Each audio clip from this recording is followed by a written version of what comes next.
این شعر البته امید جان پرهام گفته در وصف جبهه سپاه میهن، جوانان مبارز سپاه میهن، مخصوصا ملنگ جان.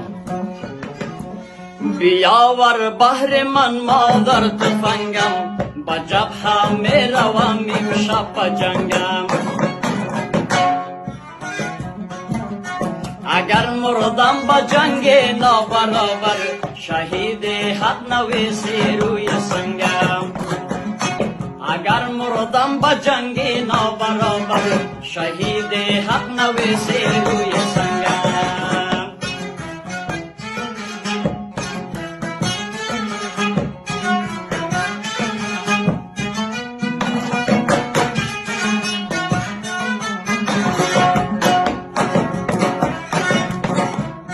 جوان مردک نامی و ملنگ است، با چشم دشمنان شیر و پلنگ است. بابا خیزه تای قوم دلاور، که خاموشی بسی مایه ننگ است.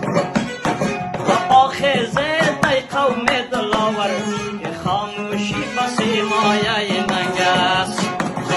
بیاور بهر من مادر تفنگم، با جبهه می روم امشب به جنگم.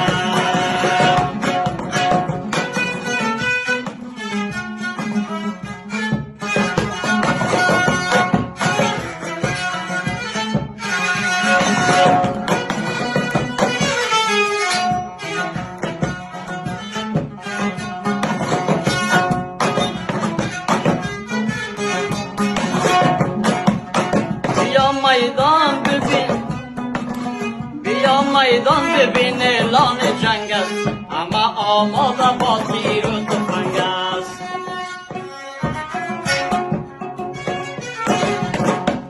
مبادا برای بردت تو باشی، که بر آزادگان این همه ننگ است. مبادا برای از بردت باشی، که بر آزادگان این هارو ننگ است. بیاور بهر من مادر تفنگم، با جبهه می روم امشب به جنگم.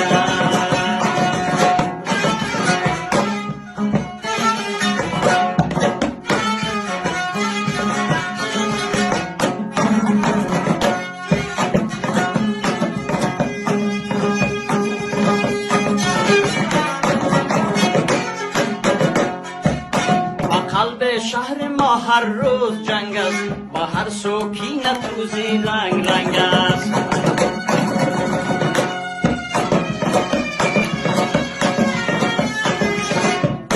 نمان در خواب و غفلت بار دیگر، ببین کام تو در کام نهنگ است. همه دانی که میهن در عذاب است، امید آدمیان چون سراب است. یا برخیز محشر کن ملنگ جان، که یک گلاب است. بیاور بهر من مادر تفنگم، با جبهه می روم امشب به جنگم.